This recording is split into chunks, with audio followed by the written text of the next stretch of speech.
ఆంధ్రప్రదేశ్ రాజకీయాల్లో గిద్దలూరు నియోజకవర్గానికి ఎంతో ప్రత్యేకత ఉంది. గిద్దలూరు పేరు చెప్పగానే ముందుగా గుర్తుకు వచ్చేది నల్లమల అడవులు, తర్వాత కంబం చెరువు.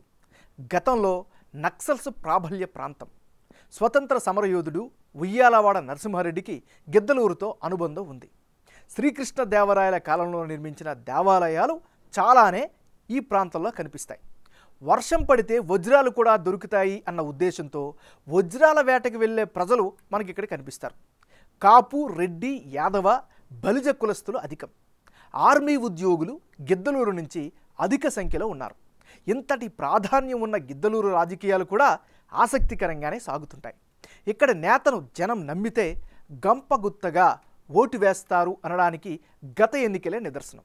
మరి ఈ నియోజకవర్గం ఓటర్ నాడి ఎలా ఉందో తెలుసుకునే ముందు 2019 అసెంబ్లీ ఫలితాలను ఒకసారి చూద్దాం. 2019 ఎన్నికల్లో అన్నా రాంబాబు వర్సెస్ ముత్తముల అశోక్ రెడ్డి, వీళ్ళిద్దరి మధ్య ప్రధానంగా పోటీ జరిగింది. ఆ ఎన్నికల్లో వైసీపీకి ఏకంగా 68% ఓటు షేర్ దక్కింది. తెలుగుదేశం కేవలం 27%కే పరిమితమైంది. ఇతరులకు 5% ఓట్లు దక్కాయి. అంటే 2019 ఎన్నికల్లో వైఎస్ఆర్ కాంగ్రెస్ పార్టీ అభ్యర్థిగా పోటీ చేసిన అన్నా రాంబాబు ఏకంగా 68% ఓట్ షేర్ సాధించారు. సీఎం జగన్మోహన్ రెడ్డి 73% ఓట్లు సాధిస్తే ఆ తర్వాత రెండో స్థానంలో నిలిచింది అన్నా రాంబాబే. ఆ స్థాయి సపోర్ట్ వైసీపీకి గిద్దలూరు జనం ఇచ్చారు. టీడీపీకి 27% ఓట్లు మాత్రమే పోలయ్యాయి. ఇక ఇతరులకు 5% ఓట్లు వచ్చాయి. మరి ఈసారి ఎన్నికల్లో గిద్దలూరు సెగ్మెంట్లో రాజకీయం ఎలా ఉండబోతుందో big TV exclusive detailed election సర్వేలో వెల్లడైనటువంటి అభిప్రాయాలను ఇప్పుడు పరిశీలిద్దాం. వైసీపీ నాయకుడు అన్నా రాంబాబు. అన్నా రాంబాబుకి ఈసారి ఎన్నికల్లో అనుకూలంగా ఉండేటటువంటి అంశాలేమిటో పరిశీలిద్దాం. ముందుగా ఈయన గిద్దలూరులో 100 పడకల హాస్పిటల్ పూర్తి చేయడం ఈయనకి ప్రధానంగా కలిసి వచ్చేటటువంటి అంశంగా చెప్పుకోవచ్చు. మరోవైపు ప్రతి ఊరిలో గ్రామ సచివాలయాన్ని ఏర్పాటు చేశారు. సో ఆ సచివాలయం ద్వారా పురసేవలు అయితే అందిస్తున్నారు. ఇది ఖచ్చితంగా ఆయనకు మరొక ప్లస్ పాయింట్గా చెప్పుకోవచ్చు. నెక్స్ట్, ఈ నియోజకవర్గంలో బీటీ రోడ్లు చాలా బాగా ఉన్నాయి. సో ఇది ఖచ్చితంగా ప్రజలు గమనిస్తూ ఉన్నారు. ఇది ఖచ్చితంగా ఆయనకి మరో అనుకూలమైనటువంటి అంశంగా చెప్పుకోవచ్చు. ప్రాథమిక అవసరాలైనటువంటి స్కూల్సు, హాస్పిటల్స్లో మౌలిక వసతుల్ని పెంచడంలో ఈయన కీలక పాత్ర పోషించారు అనేటటువంటి అభిప్రాయం నియోజకవర్గ వ్యాప్తంగా కనిపిస్తోంది. సో ఇది అన్నా రాంబాబుకి సంబంధించినటువంటి అనుకూలమైనటువంటి అంశాలు. మరి అన్నా రాంబాబుకి మైనస్ అయ్యే అంశాలు ఏమిటి ఒకసారి పరిశీలిస్తే, రాజకీయ భవిష్యత్పై ఊహాగానాలు, పోటీపై అనిశ్చిత అయితే కనిపిస్తోంది. సో ఇదొక అనుమానాల మధ్య జరుగుతున్నటువంటి ఒక వ్యవహారం ఖచ్చితంగా మైనస్ అయ్యే అవకాశం ఉంది. మరోవైపు వైఎస్ హయాంలో మొదలైన వెలుగొండ ప్రాజెక్ట్ ఇంకా పూర్తి కాకపోవడం కూడా స్థానికంగా అనేక ప్రశ్నలకు, అనేక సందేహాలకు తావిస్తోంది. మరోవైపు వెలుగొండ కోసం భూములు కోల్పోయిన వారిలో చాలామందికి పరిహారం కోసం ఇప్పటికీ ఎదురు చూపులు చూస్తున్నారు. ఈ నియోజకవర్గ పరంగా ఈయనకి మైనస్ అయ్యే అవకాశం కనిపిస్తోంది. మరోవైపు పరిశ్రమలు లేకపోవడం ప్రధానమైనటువంటి సమస్యగా చెప్పుకోవచ్చు.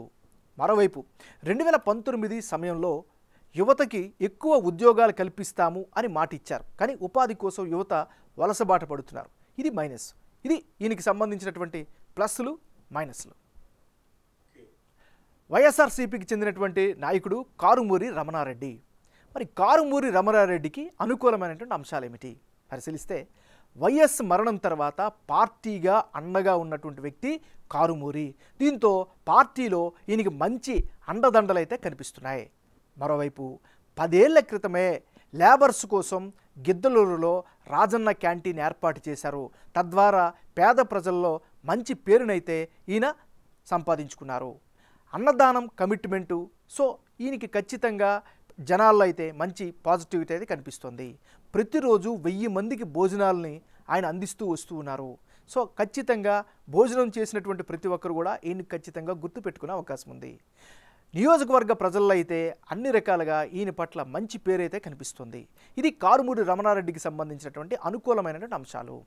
మరి కారుమూరి రమణారెడ్డికి మైనస్ పాయింట్స్ ఏంటి కనుక పరిశీలిస్తే, ప్రధానంగా ఈయన వరకు రాజకీయ అనుభవం లేకపోవడమే ప్రధానమైనటువంటి మైనస్గా కనిపిస్తోంది. ఇది ఈయనకి సంబంధించినటువంటి ప్లస్లు మైనస్లు.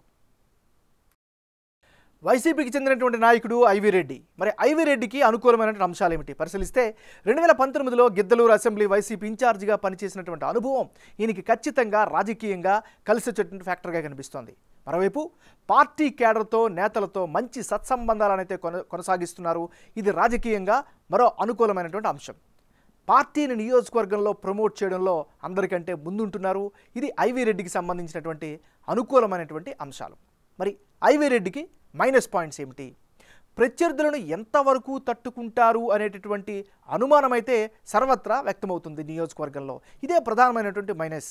ఇది ఈయనకి సంబంధించినటువంటి ప్లస్లు మైనస్లు. తెలుగుదేశం పార్టీకి చెందినటువంటి నాయకుడు ముత్తుముల అశోక్ రెడ్డి. మరి ముత్తుముల అశోక్ రెడ్డికి అనుకూలమైనటువంటి అంశాలు ఏమిటి పరిశీలిస్తే, ముందుగా ప్రజల్లో అయితే ఈయన పట్ల మంచి ఇమేజ్ అయితే మాత్రం కనిపిస్తూ ఉంది. ఇది ప్రధానమైనటువంటి బలంగా చెప్పుకోవచ్చు. మరోవైపు పొలిటికల్గా తెలుగుదేశం పార్టీకి టిక్కెట్కు పోటీ లేకపోవడం కూడా ఈయనకి ప్రధానమైనటువంటి మరో అనుకూల అంశం. నెక్స్ట్, ప్రభుత్వంపై ప్రజా వ్యతిరేకతను బలంగా నమ్ముకున్నారు. ఎక్కడ వ్యతిరేకత ఉన్నా దాన్ని బలంగా ముందుకు తీసుకువెళ్తున్నారు. ఇవి ఈయనకి సంబంధించినటువంటి అనుకూలమైనటువంటి అంశాలు. మరి ముత్తుముల అశోక్ రెడ్డికి ఉండే మైనస్ పాయింట్స్ ఏంటి? తెలుగుదేశం పార్టీ జనసేన కేడర్ ఎంతవరకు కలిసి వస్తారు, ఎంతవరకు సహకరిస్తారు అనే అనుమానం అయితే రెండు పార్టీల్లో కూడా కనిపిస్తోంది. ఇది ఈయనకి సంబంధించినటువంటి ప్రధానమైనటువంటి మైనస్. ఇది ఈయనకి సంబంధించిన గ్రౌండ్ రియాలిటీస్. ఈ నియోజకవర్గం నుంచి ఎవరెవరు బరిలో దిగితే ఫలితాలు ఎలా వచ్చే ఛాన్సెస్ ఉన్నాయి? అన్నా రాంబాబు వర్సెస్ ముత్తుముల అశోక్ రెడ్డి. వీళ్ళిద్దరు కనుక బరిలోకి దిగితే వైసీపీకి 51%, తెలుగుదేశం పార్టీకి 46%, ఇతరులకు 3% ఓట్లు వచ్చే అవకాశం ఉంది. అంటే గిద్దలూరులో ఇప్పటికిప్పుడు ఎన్నికలు జరిగితే వైఎస్ఆర్ కాంగ్రెస్కే గెలుపు అవకాశాలు ఎక్కువగా కనిపిస్తున్నాయి. అయితే ఇది అభ్యర్థిని బట్టి పర్సంటేజ్ మారుతోంది. ఒక పాజిబుల్ సినేరియో ప్రకారం అన్నా రాంబాబు వైసీపీ టికెట్పై పోటీ చేస్తే 51% ఓట్లు వచ్చే ఛాన్సెస్ ఉందని బిగ్ టీవీ సర్వే ద్వారా తెలుస్తోంది. అదే టీడీపీ అభ్యర్థికి 46% ఓట్లు వస్తాయని, ఇతరులకు 3% ఓట్లు పోలయ్యే ఛాన్సెస్ కనిపిస్తున్నాయి.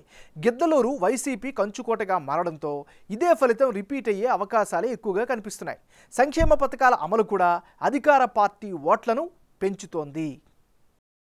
కారుమూరి రమణారెడ్డి వర్సెస్ ముత్తముల అశోక్ రెడ్డి. వీళ్ళిద్దరు కనుక బరిలోకి దిగితే అప్పుడు వైసీపీకి 49%, తెలుగుదేశం పార్టీకి 46%, ఇతరులకు 5% ఓట్లు దక్కే ఛాన్సెస్ ఉన్నాయి.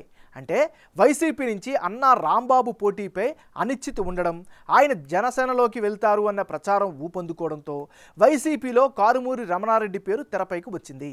కారుమూరి పోటీ చేసిన వైసీపీకి గెలుపు అవకాశాలు ఎక్కువే ఉన్నట్లు బిగ్ టీవీ సర్వేలో తెలుస్తోంది. మొత్తం 49% ఓట్ షేర్ను ఆయన రాబడతారని, అదే సమయంలో టీడీపీ నుంచి ముత్తుముల అశోక్ రెడ్డి 46% ఓట్లు సాధించే అవకాశాలు ఉన్నట్లు తేలింది. ఇతరులకు కూడా 5% ఓట్లు సాధించే ఛాన్సెస్ అయితే ఇప్పటికిప్పుడు కనిపిస్తున్నాయి.